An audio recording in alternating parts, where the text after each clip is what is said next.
Hello everyone, welcome back to Torque Education Hub, creating passion to learn.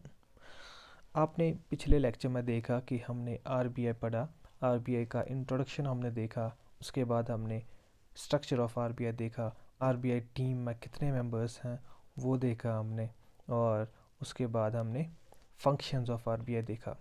Functions of RBI में हमने अभी खाली एक फंक्शन पढ़ी, दैट वाज इशूअंस ऑफ करेंसी। ठीक है, इशूअंस ऑफ करेंसी इशू में हमने इम्पॉर्टेंट पॉइंट्स क्या क्या देखे। करेंसी इशू में हमने देखा कि जो ₹1 नोट्स हैं, जो ₹1 नोट है प्लस कॉइन्स सारे के सारे कॉइन्स प्लस सारे के सारे कॉइन्स, इनको गवर्नमेंट ऑफ इंडिया यहाँ पे इशू करेगा। और जो ₹2 नोट्स हैं, ₹2 नोट्स एंड अबव, वो कौन यहाँ पे इशू करेगा?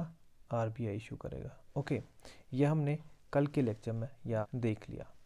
ओके, तो आज हम देखते हैं कुछ और फंक्शंस आरबीआई की। यहाँ पे function number second, know your customer, या जिसको हम केवाईसी भी कहते हैं। यहाँ पे आप एक चीज़ याद रखिए, जो केवाईसी डे है, it's celebrated on 1st of August। 1st of August यहाँ पे मनाया जाता है as KYC day. Under KYC, it's necessary for a bank to share the details of the account holders with RBI. ठीक है, according to section 35A of Banking Regulation Act 1949, it is necessary for a bank to know his customers and share the same with RBI.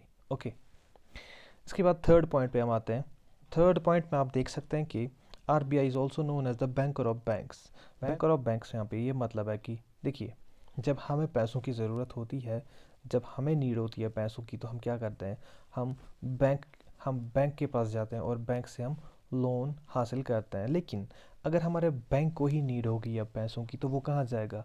हमारे पास तो नहीं आ सकता ना वो पैसे मांगने के लिए, तो वो कहाँ जाएगा?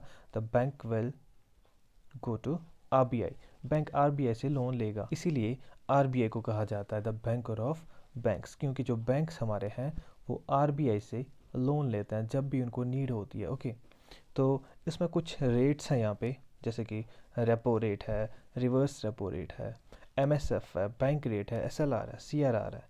इनके आप अभी जस्ट वैल्यू देख लीजिए, जो करंट में वैल्यूज़ चल रहे हैं, और इनको हम डिस्कस करेंगे आगे in the next video, that will be the monetary policy.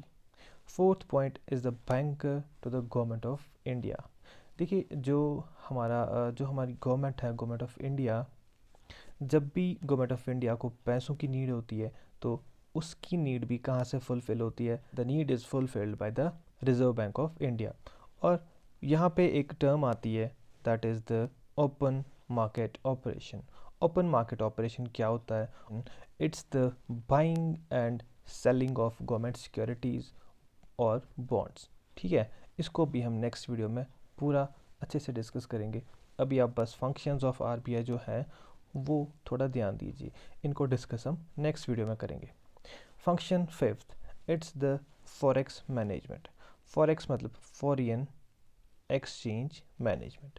Foreign exchange management मतलब जो फॉरेन करेंसी है उसको एक्सचेंज करना और वो पूरा मैनेज करना, वो पूरी एक्टिविटी को मैनेज करना, ये किसकी फंक्शन है? ये भी आरबीआई की फंक्शन है।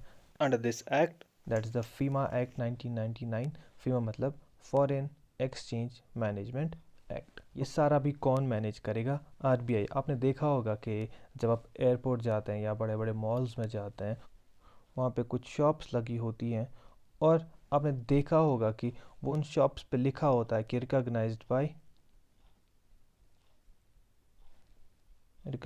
Bye RBI, reserve bank of India. इसका मतलब है कि उन शॉप्स की लाइसेंसिंग भी करना, उन शॉप्स को लाइसेंस प्रोवाइड करना भी किसका काम है? आरबीआई का काम है। ओके, तो फिफ्थ फंक्शन जो आरबीआई की थी, it was the forex management. इसके बाद सिक्स्थ फंक्शन देखते हैं हम, regulation of non performing assets. यहाँ पे देखिए, जो नॉन परफॉर्मिंग एसेट्स है, इसका मतलब क्या है?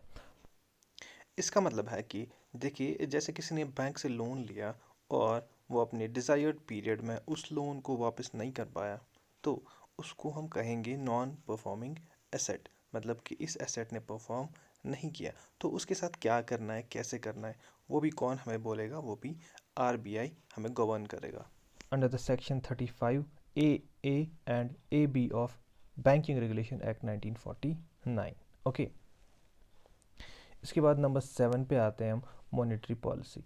मॉनेटरी पॉलिसी रेगुलेशन, ठीक, मैंने आपको बोला कि जो मॉनेटरी पॉलिसी है उसके लिए हम एक नेक्स्ट वीडियो लेके आएंगे, पूरा वीडियो उसमें सारा कवर होगा, what is liquidity, what is the what happens when liquidity increases, what happens when liquidity decreases, ये सारा हम नेक्स्ट वीडियो में देख लेंगे। ओके, और यहाँ पे एक और चीज़ आप देख लें, लिक्विडिटी मतलब flow of cash, flow of cash, कितना कैश फ्लो हो रहा है एक मार्केट में, उसको हम क्या कहते हैं, लिक्विडिटी। वही हम देखेंगे इन मॉनेटरी पॉलिसी नेक्स्ट वीडियो में। इस सब के अलावा भी कुछ और फंक्शंस हैं, जैसे कि रेगुलेशन ऑफ बैंक्स।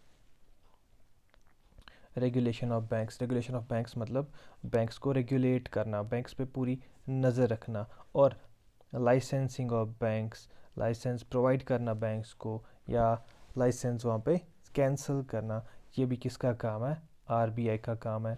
जैसे कि आपने अभी हाल फिलहाल में ही एक न्यूज़ सुनी होगी कि जो करद जनता सहकारी बैंक लिमिटेड महाराष्ट्र का था, उसकी लाइसेंस कुछ 1-2 दिन पहले ही यहाँ पे कैंसिल कर दी गई थी। ओके, तो लाइसेंसिंग का काम भी कौन देखेगा, RBI देखेगा। इसके बाद जो डे टू डे एक्टिविटीज़ हैं बैंक्स की, उन पे नज़र रखना भी किसका काम है, RBI का काम है। ओके, तो हमने कुछ फंक्शंस देख ली RBI की।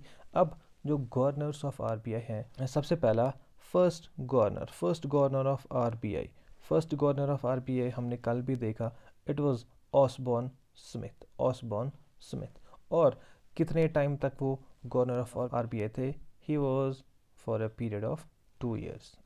ओके, चलिए सेकेंड पॉइंट पे, first Indian governor, first Indian governor कौन थे, हमने कल भी देखा था, ही वॉज CD देशमुख, और उन्होंने 6 साल तक सर्व किया RBI को एज द गवर्नर।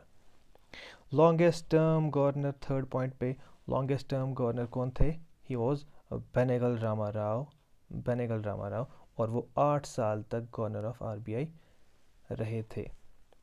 इसके बाद fourth point, shortest period governor, सबसे छोटे पीरियड तक कौन गवर्नर थे, ही वॉज अमिताव घोष, और वो खाली 20 दिन तक थे as the governor of RBI।